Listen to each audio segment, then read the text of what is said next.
Huh? You want to use your paid leave now, during such a busy time? What are you thinking? Are you serious? Yes, I'm serious. It's for my brother's wedding. Fine, you can take the day off. Actually, don't bother coming back ever. You're fired. Do you understand? Those were the shocking words I received from Mary, the executive, when I requested a single day of paid leave after working at the company for over 10 years. It was the breaking point for me after enduring Mary's harassment for so long. Then, I quit. I'll be using my remaining 40 days of paid leave starting today. Thank you for everything over the years.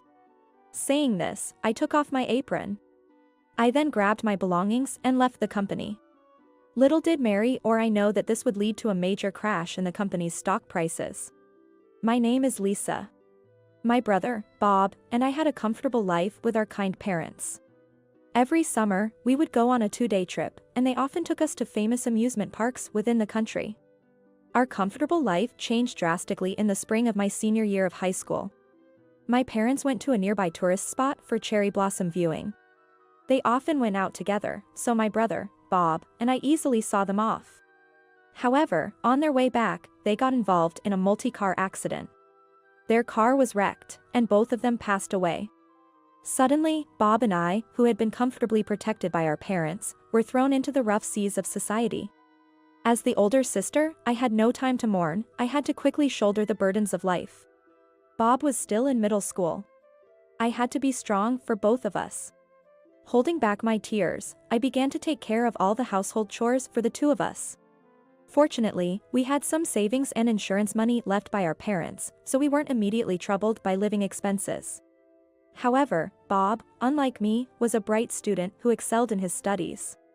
I wanted to give him the opportunity to go to college. I was speechless when I checked the college tuition fees. I had wanted to go to college myself and study nutrition, but that wasn't an option anymore. Deciding to use our parents' savings for Bob's college, I realized that I needed to find a job as soon as I graduated from high school to sustain our future. My job hunt went relatively smoothly. When considering where to apply, I thought of working somewhere related to something my parents loved. That's when I found out about a confectionery shop called Johnson's, which made chestnut sweets, a favorite of my parents. The place was easily accessible from my house, so I set my sights on Johnson as my top choice, and poured my heart into the resume. Before I knew it, I was advancing to an interview with the president, and quickly received a job offer. That day, instead of the usual chestnut cake, I bought a special chestnut cake to celebrate my new job with Bob. Bob was tearfully apologizing for making me give up on going to college because of him, but I kept telling him not to worry about it. He shouldn't worry about such things. I hugged him and repeatedly assured him, it's okay. Besides, although giving up on college was disappointing, I was genuinely happy to work at the store my parents loved. I learned that Johnson's, a confectionery store, was unusually a publicly traded company and quite large. I felt a little pride in being able to work at the main store. Life as a working adult was busy but fulfilling. I'd work all day, come home, cook dinner, clean up, and sleep. In the morning, I'd do laundry and head to the shop. Since I had decided to use the money my parents left for Bob's tuition, I supported our living expenses with my salary alone. I would look for bargains in supermarket flyers to feed a hungry high school boy and my own appetite, while cutting down on food expenses. I wanted cute cosmetics now that I was working, but settled for cheaper ones from the supermarket. I kept telling myself to save until Bob graduated from college. He offered to help with household chores, but knowing he studied late into the night, I firmly refused. When I told him, we can't afford a gap year, so you need to study hard now to make up for it, he understood and began to study even harder every day. His hard work paid off, and he got into a national university. We cried and celebrated together when he got into his first choice university. Once in college, Bob started part-time work, bringing a bit of ease to our lives. When he bought me a dress with his first paycheck, I was so moved that I cried on the train home. Bob's college years flew by quickly. He secured a job as an executive assistant at a company under Smith Holdings, a major corporation, and decided to move out after graduating. It felt like a hole was left in my heart when Bob, whom I raised like a parent, moved out, especially in the early spring chill. However, I was relieved that I could support him through college, despite our parents' absence. At the confectionery shop, where I have worked non-stop for 8 years, I have had many juniors and have become accustomed to the job. Now, there is almost nothing I don't know about the shop, and I have become good friends with the craftsmen and have become someone they can rely on. Yet, being family-owned, the company retained some old-fashioned, harsh work practices. I had to do chores like weeding for the president's family and run personal errands for Mary, the president's wife. Mary was quite a handful, always wanting to be the center of attention. I tried to stay under her radar with big round glasses and a simple hairstyle, but still often faced her harassment. Still, I never thought of quitting. I wasn't sure if I, a high school graduate, could find another job easily, and I needed to support Bob. Plus, my pride in working with the chestnut cakes my parents loved kept me from considering leaving. Years after Bob started working, I received a call from him, sounding embarrassed. By all accounts, the proposal was a success. His fiancée is called Maria. She is the daughter of the president of the Smith Group where he works. Bob, working as an executive assistant, had become close with the president's family and quickly formed a bond with Maria. With the blessing of the president and CEO, he had proposed to Maria, and they were now set to marry. "Sis, don't cry. I'll make things easier for you now," Bob said, noticing my tears of joy. "Bob, congratulations, truly." Overwhelmed with emotion, I couldn't find any other words and just kept repeating congratulations. The wedding was set to take place in 3 months. It coincided with the busy season at the store, but nothing was more important than my dear brother's wedding. Besides, I had hardly used any paid leave so far. If not now, when would I use it? After hanging up the phone, I headed straight to my closet. As expected, I didn't have a dress suitable for a wedding. It's a once-in-a-lifetime event for Bob, so I want to wear something really stylish. I'll go dress shopping on my next day off. I need to get a new small purse too. I couldn't contain my excitement, as if it were my own big day. While my mind was filled with happiness about Bob's wedding, the company was facing tough times. Unable to bear Mary's bullying of the female employees, 2 junior colleagues had resigned. Additionally, a veteran male employee left to take over his family business. Leaving so suddenly shows a lack of responsibility. Mary complained, ignoring the fact that her harassment was the cause. "It's true, at a time when we don't have enough hands." The president agreed. Basically, President Johnson is a yes man to Mary. Although it's pitiful that he can't stand up to his wife and follows her lead even at work, he's not reliable at all.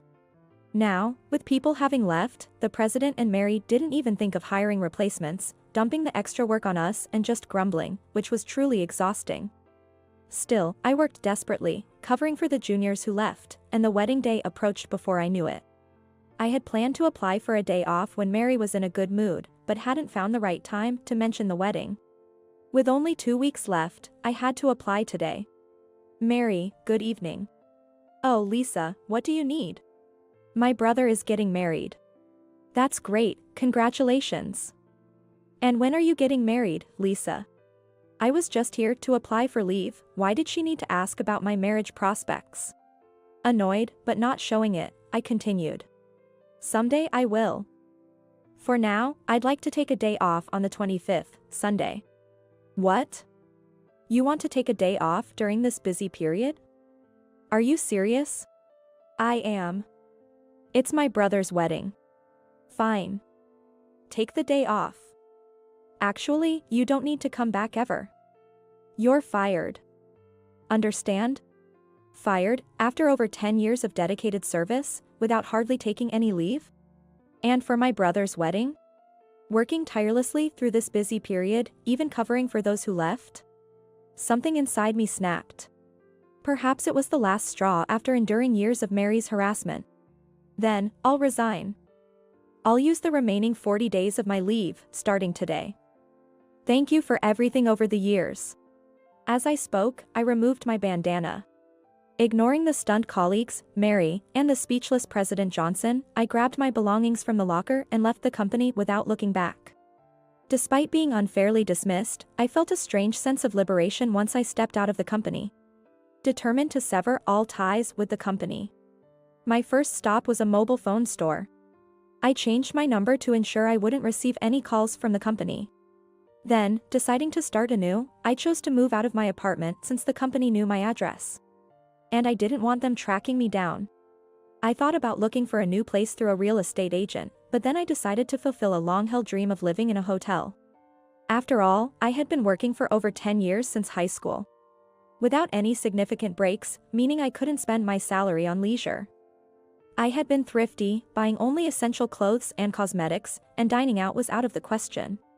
In other words, I had a decent amount of savings. I decided to treat myself to these savings for my 10 years of hard work.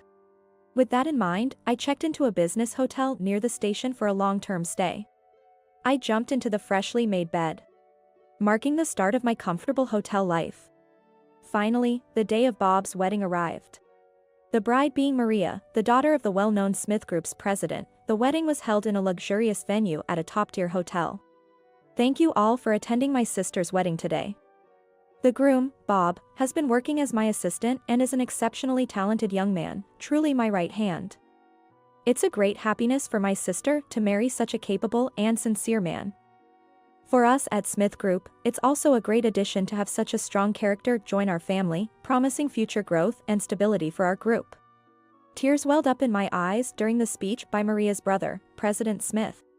My brother has become more admirable than I ever imagined. Who would have thought he'd earn enough trust to marry the sister of a president? According to what my brother told me, President Smith, the son of a chairman, is expected to be the next chairman of the group. Together with President Smith, my brother, Bob, is improving the performance of the company they're currently managing. I recall the sudden grief I faced in my senior year of high school. Bob was just a middle schooler then. I, not yet fully an adult myself, seriously struggled with how to guide my brother into adulthood. Seeing the balance in the savings account left by our parents, I even contemplated dropping out of high school to work. Bob once hesitantly said, I wanted to attend a tutoring school during the summer break. I remember my smile being strained as I said, sure, go ahead and do your best. Through desperate money management and cooking efforts, I helped Bob graduate from college. Now he's doing a respectable job, good enough to marry into a more affluent family. This must be what they mean by a sister's pride. Maria, soon to be Bob's wife, was smiling happily beside him. The more I looked at her, the more I admired her elegant beauty. As a sister, what relieved me most was how kind Maria seemed. Every time something happened, their glances and shared laughter showed how deeply they were in love. It filled me with happiness too. It was during the meal with our family after the ceremony. Sis, is there something bothering you? I had hesitated for just a moment, lost in thoughts about my job situation, and Bob, sharp as ever, whispered in my ear. No, it's nothing serious. It doesn't have to be serious, just talk to me about it. Bob insisted. It's not something to discuss on such a happy day, I'll tell you later. But now you've got me worried. Come here for a second. He gently pushed me behind a partition, giving us privacy. I teared up again at my brother's thoughtfulness. Sis? Is it about your job? Something tough happened? Bob had hit the nail on the head. Yes, about the job. I told them I needed a day off for your wedding and they said they fired me. I got so mad, I resigned on the spot. I ended up spilling everything, though I had intended to calm down and tell him later. Wait, sis, you worked so hard at Johnson's, and they fired you? Yes. Remember I told you about that executive always giving me a hard time? She's in charge of attendance. When I asked her for a day off, she said if I'm taking time off during such a busy period, I'm fired. So, I just said fine and left with my things. What? Bob was speechless. Didn't they call to apologize later? That was it? Yes. I just wanted to get away from the company, so I changed my cell phone number. I even moved out of my house since they knew my address. Now, I'm living a lavish hotel life with the money I saved. Bob didn't laugh at my attempt to lighten the mood. Maria. He peered from behind the partition, calling his bride, Maria. Bob, Lisa. Maria, now in casual clothes instead of her wedding dress, looked even softer as she hurried over. Bob briefly explained my current situation to her. Maria then said, Bob. We have a guest room in our house. Let's make your sister our first guest. I couldn't possibly. I don't want to be a burden on newlyweds. I'm actually enjoying my hotel life, don't worry about me. Bob interrupted my hurried refusal. Maria insists. Sis, really, come stay with us. Living in a hotel, you can't cook and your nutrition suffers. And sis, you must be anxious. Stay with us until you find your next job. That's right. Our father built us a house that's actually too big for just the two of us. It's perfect. Please stay with us until you feel settled, Lisa. I couldn't possibly. I feel so indebted. It's okay. If you could teach me some of Bob's favorite dishes when you have time, it would help me too. Please. Really, is it okay? Unable to lift my head from a mix of gratitude and guilt, they both nodded with a smile. And so, it was decided that I would stay with my brother and his new wife. About a week after I started staying at Bob's, a man came to visit, escorted by Bob. He was John, the son of the president of Johnson's, where I used to work. I knew him by sight, but as he worked for a different company, we had hardly spoken. Why are you here with Bob? I wondered. Bob grinned. Actually, he's a friend from college. Regarding the many years you worked at Johnson's, my parents did something terrible. I can't apologize enough. John sincerely apologized. No, John, you don't need to apologize. Well, I've been thinking of returning to the family business. I found out that your paid leave hasn't been compensated yet, so I'll make sure it's paid this week. Also, there's something confidential, but... John, not now. That's confidential to my sister too. Bob playfully stopped John. Although I couldn't find out the details, their demeanor made me think nothing bad would happen, so I decided to wait and see. A few days later, I saw on the news that Johnson's stock had plummeted. Had those two done something? Maria appeared with a smile. Lisa, I actually loved Johnson's chestnut cakes and held a lot of their stocks.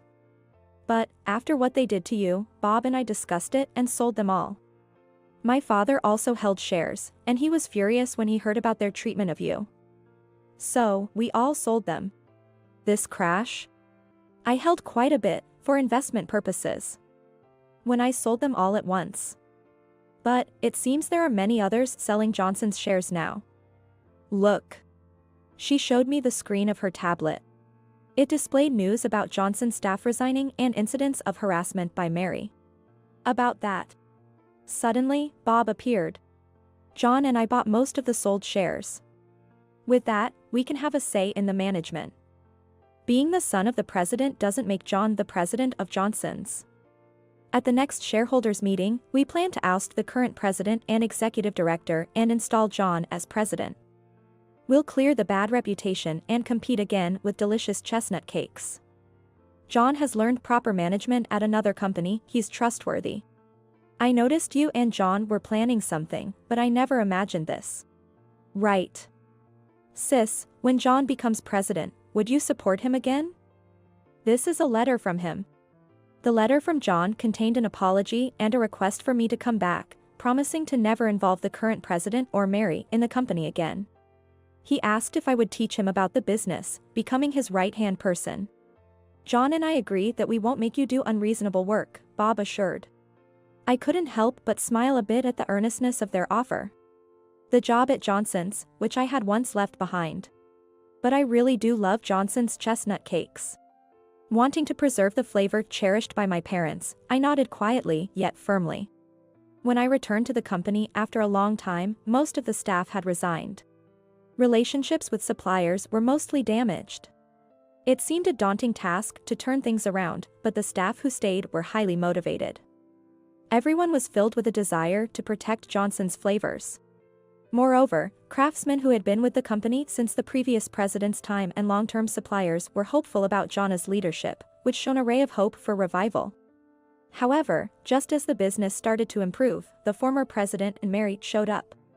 Apparently trying to make a comeback, but when security tried to remove them, they began throwing office supplies, so I immediately called the police. I'll sue you. How dare you do this? Mary screamed. I calmly presented past ledgers showing their embezzlement and audio testimony from former employees about Mary's harassment. Then, they turned to John for help, but he firmly said, "What Lisa is saying represents the collective decision of the company, including myself." The two were taken to the police. And it turned out they had various charges, including embezzlement, tax evasion, and forgery. They ended up behind bars for a long time. A year later, a big opportunity came to Johnson's. The other party was the Smith Group, where Bob worked. They invited Johnsons to join a new business venture they were funding. Of course, the offer came from Bob, the secretary to the president. John agreed immediately, and we were soon busy with recruitment and planning for the new outlet. Busy, yes, but it's a dreamy kind of busy. Riding the train for another site visit, I reflect on this. There was a time when I wanted to give up everything, but it's through years of steady work that I've reached where I am now. Steadily, sincerely. Building things up slowly but surely is important. Looking at the recent performance graphs, I'm reminded of this once again.